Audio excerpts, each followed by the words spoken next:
Autumn, 850, CE deep within the mountains of Sichuan, the night air trembles with the hum of cicadas and the faint crackle of oil lamps. Inside a stone-walled chamber, 3 Taoist alchemists kneel before rows of bronze vessels and jade bowls. The air is thick with the scent of pine smoke and vinegar. Master Li, his beard streaked with ash, stirs a dark powder with a carved bone rod. Sulfur from the hot springs, charcoal from the paulownia tree, and the purest saltpeter, he murmurs. His apprentice, trembling with fatigue, leans closer. For the elixir of immortality, master? Li nods. If heaven favors us tonight, perhaps the spirit gates will open. He sets the mixture into a crucible and fawns the coals. The powder hisses, then erupts. A sudden flash of white fire blinds them. The roar shakes the chamber. Clay jars shatter. Sparks leap to the rafters. The youngest alchemist screams as smoke fills the air, but Master Li stands frozen, eyes wide, the reflection of fire dancing in them. When the smoke clears, the once quiet chamber is scorched black. Li coughs, tasting salt and ash. Not the elixir of life, he whispers, but something alive. He calls it Huo Yao fire medicine. Over the next weeks, they test again. The powder burns, but never the same way, twice sometimes a sudden flare, other times a slow, thunderous puff that makes the floor tremble. Monks in distant temples hear rumors of the earth's breath captured in a jar. Some call it dangerous sorcery, others a divine accident. The recipe is copied in secret scrolls, a mixture that burns the flesh and sets fire to mountains. Hidden in monasteries and imperial libraries, its true nature sleeps, waiting for men of ambition rather than prayer to awaken it. Heaven hides its greatest power behind folly, Li writes in his final journal. May none ever use this flame against the living. But history has never obeyed such wishes. Morning mist drifts above the Beyond River as Kaifeng awakens the beating heart of the new Song Empire. Barges creak through the canals, scholars in silk robes hurry toward the examination halls, and temple bells echo through the haze. Yet beyond the bustle of merchants and mandarins, a quieter experiment unfolds inside the imperial arsenal. Here, the air smells of sulfur and fear. Engineers and blacksmiths, once artisans of crossbows and siege carts, now labor over jars of dark powder brought from distant Taoist monasteries. A small group of courtiers watches from a safe distance, fans pressed to their faces. At the center stands General Liu Yan, a veteran of countless border campaigns.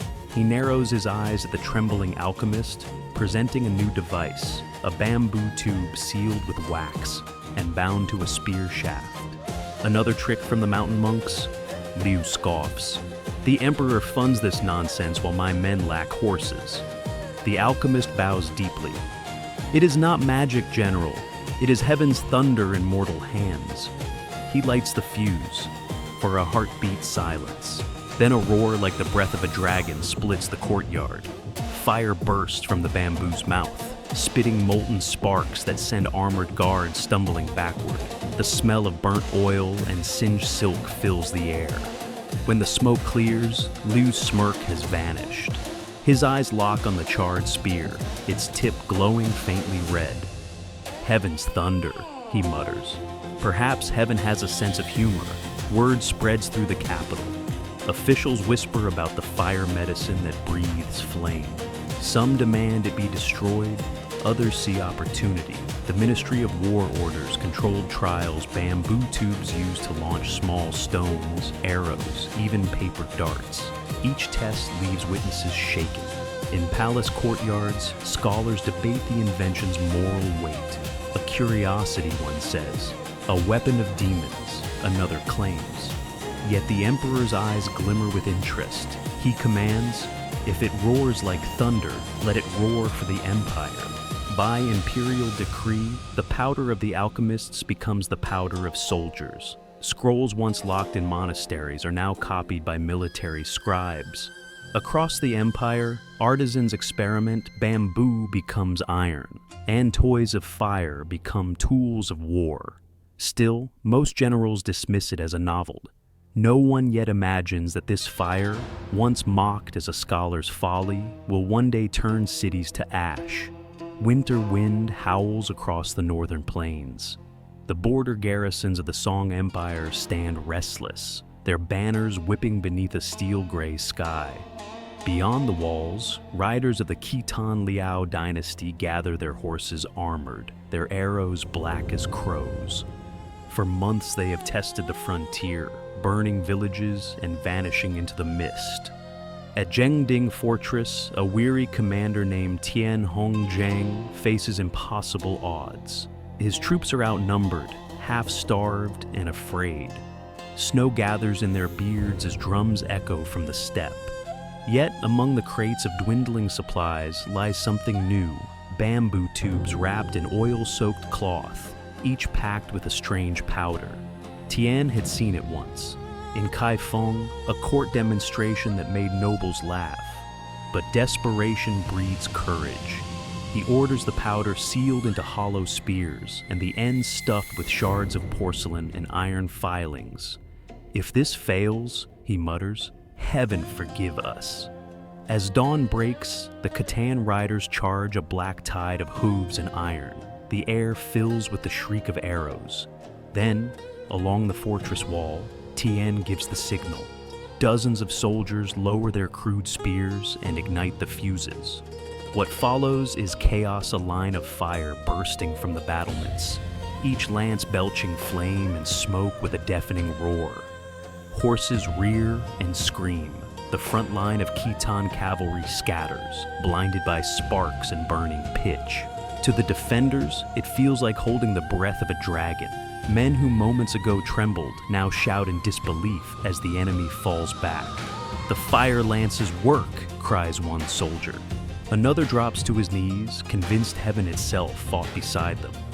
When the smoke clears, the field is littered with the charred remains of banners and broken arrows. The Khitans retreat, their commander killed by flying shards. Tian stands silent, staring at the scorched bamboo in his hands.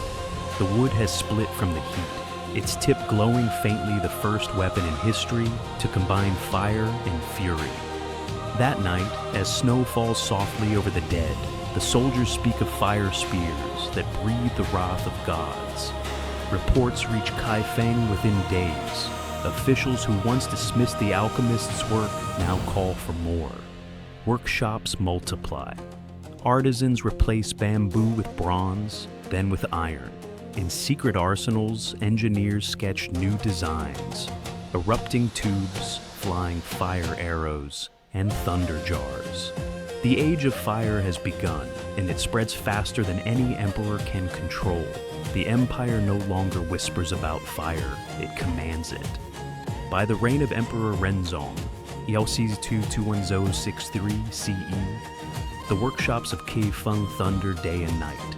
Artisans grind saltpeter by the ton, blacksmiths hammer bronze tubes until their arms ache, and alchemists in lacquered masks measure sulfur like priests weighing souls.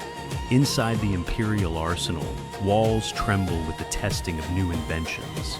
Flying fire spears, sky-shaking thunder bombs, and iron fireballs. Each name sounds like poetry, yet each holds death. In one courtyard, engineers pack gunpowder into cast iron spheres, sealing them with molten lead. When lit, the bomb shrieks through the air before erupting into flame and shrapnel. Witnesses describe it as lightning that kills. In another, a scholar official named Zheng Gongliang records the formulas in his treatise Wujing Zongyao, the collection of essential military techniques, the world's first military manual to document gunpowder weapons. Within its pages, the future of war is written in soot and smoke. Across the empire, the technology spreads like wildfire. City guards train with thunder crash bombs hurled from towers. Naval forces mount fire lances on riverboats, their plumes reflecting on dark water like dragons breathing across the Bayan River. Even humble foot soldiers carry bamboo grenades tied with fuses, praying they do not ignite too soon. The old general's men who once scorned the alchemists now watch their battlefields transform. The clang of swords and the hum of arrows give way to roars that shake the earth. War becomes smoke, flame, and fear. Along the western borders, the Song confront the Tanguts of western Xia, fierce warriors who once mocked Chinese caution. At the siege of Heizhou, defenders rain bombs upon their enemies, setting siege towers ablaze. Chroniclers describe flames rising higher than the walls, as if heaven itself hurled fire. Even victory feels unnatural. After each battle, silence lingers, no clash of honor, no duel of champions, only scorched armor and burned flesh. Veterans sit in the ruins, faces lit by smoldering embers. One whispers, "This is not war. This is thunder made by men." Yet the empire cannot turn back. The Song court orders new foundries, new recipes, new horrors. Iron replaces bamboo and gunpowder. Once an alchemist miracle becomes the empire's heartbeat. Still, among the scholars, unease grows. They ask, if this fire was heaven's gift, why does it sound like the scream of the damned? But the fire no longer answers to heaven. It belongs to man, and soon it will devour the hands that forged it. Winter descends upon Kaifeng, the proud jewel of the Song Empire. Frost coats the palace roofs, and the city's canals lie silent beneath sheets of ice. Within the towering walls, the court of Emperor Huizong reels from terror, for to the north, a storm unlike any other has come.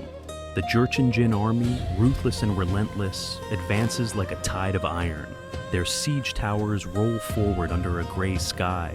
Their drums thunder without pause. And now, for the first time, the Empire's own invention is used against itself. Outside the walls, the Jin soldiers unleash captured Song engineers. From behind their ranks, iron pots packed with black powder arc through the air, heaven-shaking thunder bombs born in Chinese foundries. The first explosion tears open a watchtower, hurling men from the battlements in a storm of brick and flame. Inside the city, panic spreads. "They use our own fire!" cries a captain. The courtiers, once laughing at alchemists' tricks, now hide beneath tables as windows shatter from the concussions. Smoke turns the daylight red. On the walls, General Zhang Yong, his armor blackened by soot, orders his men to return fire. Bombs and flaming bolts streak into the sky, bursting in midair. The roar is unending thunder upon thunder, echoing down the frozen streets. Amid the chaos, the Emperor's alchemist kneels before a shattered furnace in the palace courtyard. Tears streak his ash-covered face. "We gave them heaven's flame," he whispers, "and now heaven takes it back." Night falls. The Jin surround the city, their catapults flinging flaming jars that burst like falling stars. Entire districts ignite. The once golden roofs of Kaifeng collapse under firelight. Refugees flee toward the inner palace as the sky glows crimson. When dawn breaks, the capital lies in ruin, towers reduced to charred skeletons, canals choked with ash. The fire medicine that once defended the empire has devoured it. In the aftermath, survivors whisper of irony, that the same laughter which greeted the first alchemist's fire now echoes as lamentation across the empire's corpse. As smoke drifts over the fallen city, a chronicler records in silence, "They sought immortality and found death that cannot die. The age of stone and steel has ended. The age of smoke has begun." The ruins of Kaifeng smolder for months, but the secret of Huo Yao, the fire medicine, does not die with the song. In the ashes of their empire, blacksmiths, refugees, and wandering soldiers carry scraps of knowledge westward. Formulas half remembered, drawings of fire tubes, notes of saltpeter proportions inked on brittle silk. What was once imperial property becomes the world's inheritance. By the 13th century, as the Mongol Empire rises like a storm from the steppe, Chinese engineers find themselves building weapons for new masters. Kublai Khan's armies march with thunder in their wagons. Bronze thunder crash bombs, rockets trailing smoke like serpents, and primitive cannon called eruptors. At the siege of Xiangyang in 1273, the sky itself seems to burn. Mongol trebuchets hurl firebombs across the river, exploding against city walls. Chroniclers write of walls melting like wax, of sounds so loud it makes soldiers bleed from the ears. Gunpowder, once a scholar's curiosity, has become the empire's engine of conquest. From the Mongols, the secret spreads farther still. Along the Silk Road, merchants and mercenaries carry it into Persia, Arabia, and Europe. By 1320, Arab engineers record recipes for black powder almost identical to the Chinese formulas. Within decades, Western alchemists will call it pulvis purius powder of fire. The echo of one Tang monk's experiment now spans continents. In China, the old masters look upon the change with unease. Temples once devoted to study now guard empty shelves where the scrolls of fire medicine once lay. The alchemist's dream of eternal life has become eternal destruction. Yet, in the strangest of ways, their wish was granted, for gunpowder granted humanity a form of immortality none expected, the power to be remembered in smoke and ruin.